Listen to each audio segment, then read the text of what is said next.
At an old ranch-style wildlife rehabilitation center, two wild bobcats began showing up at the front door day after day. They aren't aggressive. They aren't distressed. They are waiting silently, as if expecting something, or someone. When the owner reviewed the security footage, she was stunned. This wasn't their first visit. These bobcats had traveled far, arriving at the exact same hour each night, holding their vigil until dawn. This was no coincidence. It was a message something had driven them back to this place. Something urgent, something intelligent, something she couldn't yet explain. Just as Margaret finally finds out why, she uncovers a desperate truth that defies everything she thought she knew about wild animals. Before we start, hit the like button and make sure to subscribe if you haven't, and hit that notification bell so that you won't miss any new stories. The morning sun cast long shadows across the weathered deck of the Mountain View Wildlife Rehabilitation Center, a sprawling ranch nestled in the foothills of Colorado's Front Range. Margaret Thompson, a seasoned wildlife rehabilitator with 30 years of experience, stood frozen behind the kitchen window, her coffee mug suspended halfway to her lips. For the third consecutive morning, two bobcats sat perfectly still on her front porch, their distinctive tufted ears alert, their amber eyes fixed on the door with an intensity that made her heart race. The larger of the two, a mature female with a scarred left ear and a distinctive white patch on her chest, sat with the poise of a sentinel. Beside her, a younger bobcat, perhaps 18 months old, mirrored her posture with remarkable precision. They weren't aggressive or distressed. They simply waited, as if expecting something, or someone. Margaret set down her mug with trembling hands and reached for her phone to review the security footage from the previous nights. What she discovered sent a chill down her spine.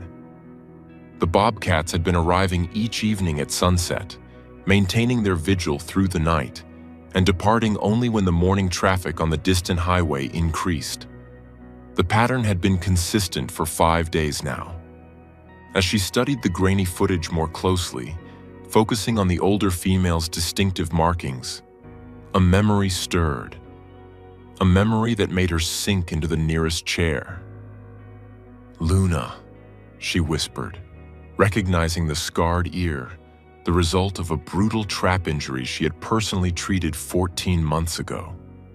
Luna had arrived at the center in devastating condition. A local rancher, Tom Bradley, had found her caught in an illegal leg-hold trap on the border of his property, her left hind leg severely damaged, her body emaciated from days of struggle. The trap had been set by poachers targeting bobcats for their pelts, a practice that had been increasing in the area despite law enforcement efforts.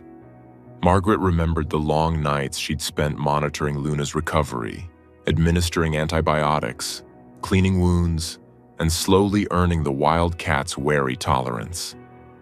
But what had complicated Luna's rehabilitation was a discovery made during her initial veterinary examination. She was pregnant. Margaret had faced a difficult decision: intervene medically and risk the pregnancy, or allow nature to take its course while providing supportive care. She chose the latter, transforming a section of the rehabilitation center into a specialized birthing den, complete with cameras for remote monitoring to minimize human contact. Luna had given birth to 3 kittens on a cold February night. Margaret watched through the monitors as the exhausted mother cleaned each tiny mewing form, her rough tongue working with infinite gentleness. But joy turned to sorrow when, over the following days, it became clear that only 2 of the kittens were thriving. The smallest, a female, failed to nurse properly despite Luna's persistent efforts. Margaret made the heart-wrenching decision to intervene, but it was too late. The kitten passed away on its 4th day of life. The surviving siblings, a male and a female, grew strong under Luna's care. Margaret maintained strict protocols, ensuring minimal human contact to preserve their wild instincts. Food was delivered through a specially designed chute, and cleaning was done only when absolutely necessary, always while the cats were secured in an adjacent enclosure. The goal was always the same: return them to the wild where they belonged. By late spring, Luna's leg had healed remarkably well, though she would always carry a slight limp. The veterinarian cleared her for release, but the kittens, at barely 3 months old, were far too young to survive in the wild. Margaret faced another agonizing decision: separate the family or keep Luna in captivity longer than medically necessary. After consulting with colleagues and reviewing scientific literature on bobcat behavior, Margaret made the choice to release Luna.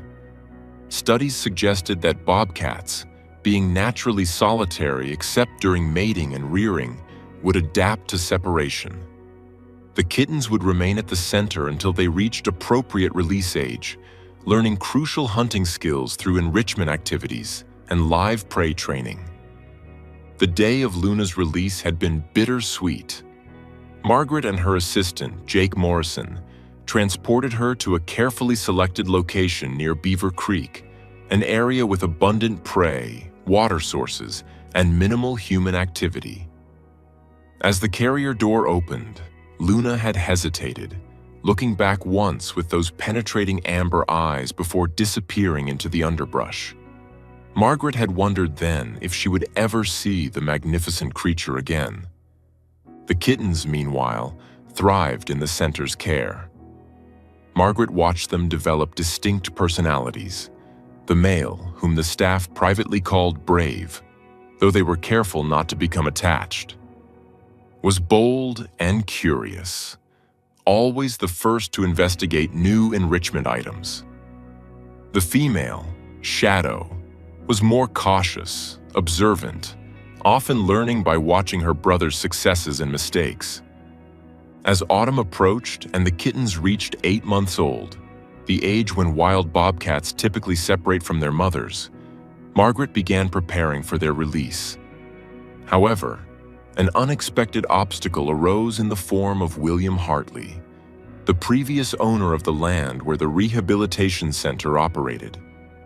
Hartley, a conservative rancher in his 70s, had sold the property to the Wildlife Foundation 5 years earlier, but retained certain land use rights and significant influence over decisions affecting the surrounding area. When Margaret filed the release paperwork, indicating her intention to return the young bobcats to the Beaver Creek area, Luna's territory, Hartley objected vehemently. "Those cats are nothing but trouble," he had argued during a tense meeting at the center. "My nephew runs cattle on the adjacent land. You release more predators out there and we'll have problems. Mark my words." Margaret had spent weeks negotiating with Hartley, presenting scientific data about bobcat behavior, their preference for wild prey over livestock, and the ecological importance of maintaining healthy predator populations. She brought in experts from Colorado parks and wildlife, arranged meetings with Hartley's nephew, Robert, and even offered to personally monitor the released cats with GPS collars. The breakthrough came unexpectedly when Robert Hartley, unlike his uncle, proved receptive to Margaret's arguments.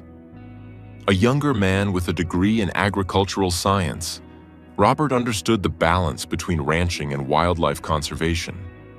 He had seen firsthand how the reduction in predator populations had led to an explosion of rabbits and rodents that damaged his pastures. "Uncle Will," Robert had said during a family dinner that Margaret later heard about, "Mrs. Thompson's right. We've lost more money to rodent damage than we ever did to predators. Besides, bobcats aren't after cattle. They want the cottontails that are eating our grass down to nothing." It took 3 more weeks of discussions, compromises, and legal documentation, but eventually, William Hartley relented. The agreement included provisions for compensation if any livestock were lost to predation, though Margaret knew this was unlikely. regular monitoring of the released animals, and a commitment from the rehabilitation center to respond immediately to any concerns. Now, standing in her kitchen and staring at the security footage, Margaret understood with crystal clarity why Luna had returned. The younger bobcat beside her, it had to be Shadow. The cautious female kit, now grown but still bearing the delicate features that had distinguished her as a juvenile. But where was Brave? Margaret spent the next hours reviewing records, making calls, and piecing together reports from local wildlife cameras and hiking trail observations. What she discovered made her throat tighten with emotion. Several hikers had reported seeing a young male bobcat with an injured foreleg near Beaver Creek 3 weeks ago.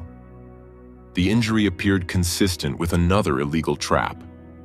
Tom Bradley, the same rancher who had found Luna, had called Parks and Wildlife about finding blood and fur at another trap site, though the trap itself was gone and no animal was found.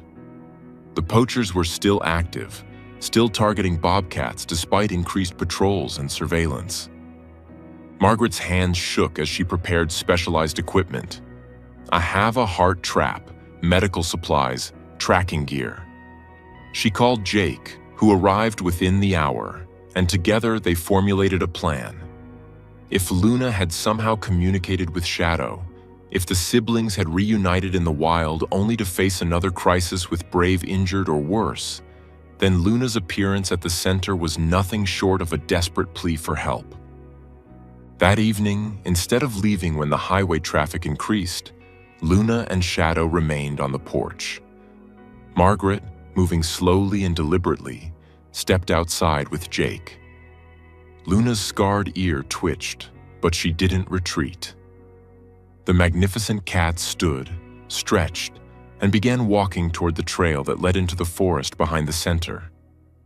She paused, looked back, her amber eyes meeting Margaret's. "She wants us to follow," Jake whispered, awe evident in his voice. For 2 hours, Margaret and Jake tracked the bobcats through increasingly difficult terrain. Luna moved with purpose despite her old injury, Shadow staying close to her mother's flank. The sun was setting when they reached a small cave formation Margaret recognized. It was less than a mile from where Luna had been originally released. The smell hit them first: infection, fear, and something else that made Margaret's stomach clench. Inside the cave, barely visible in the fading light, lay Brave. The young male bobcat was alive but severely weakened, his right foreleg swollen and infected from what appeared to be a wire snare injury.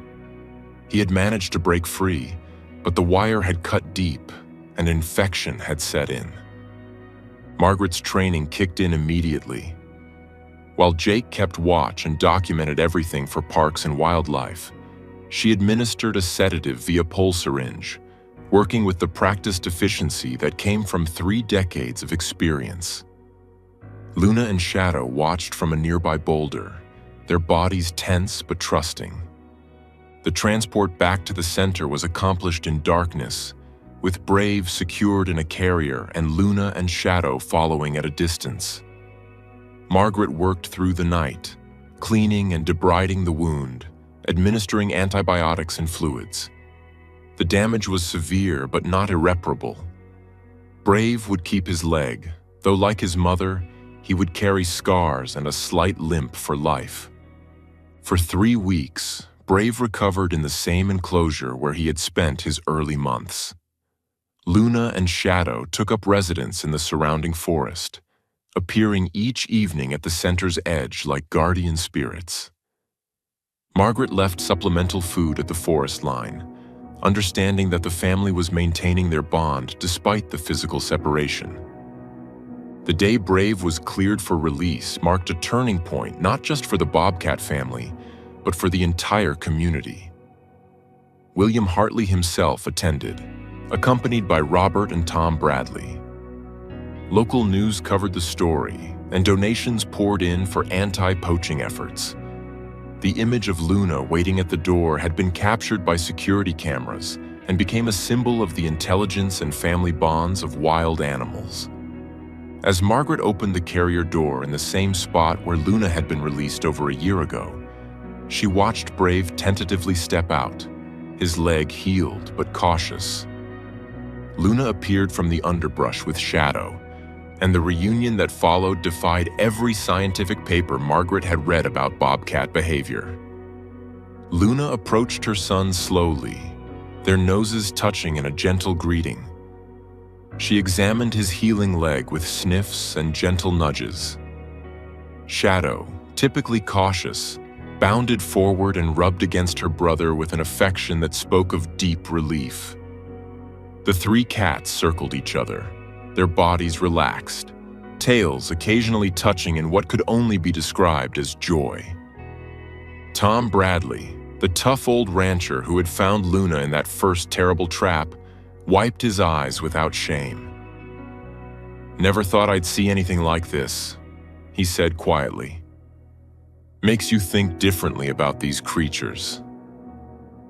William Hartley, stubborn and set in his ways, watched in silence. Finally, he spoke, his voice gruff but sincere. "Mrs. Thompson, I owe you an apology, and them." He gestured to the Bobcats. "An apology, too. Robert's been trying to tell me for years that we need to coexist better with the wildlife. I see now what he means."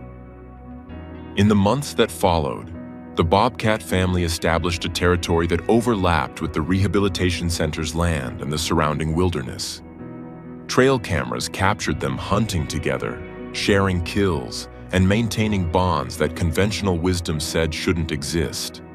Luna, despite being well past the typical dispersal age for her offspring, had created a new model of Bobcat family structure, perhaps born from trauma and survival, but no less valid for its uniqueness. The poaching problem didn't disappear overnight, but the community's response strengthened considerably. Tom Bradley organized rancher patrols. William Hartley funded new surveillance equipment. Robert started an education program for local schools about wildlife conservation. The story of Luna's return, her plea for help, and the family's reunion became legend in the area. Margaret continued her work at the rehabilitation center, but Luna's story changed her approach. She began documenting unusual behaviors more carefully, questioning assumptions about wildlife family bonds, and advocating for release strategies that considered emotional connections, not just biological imperatives.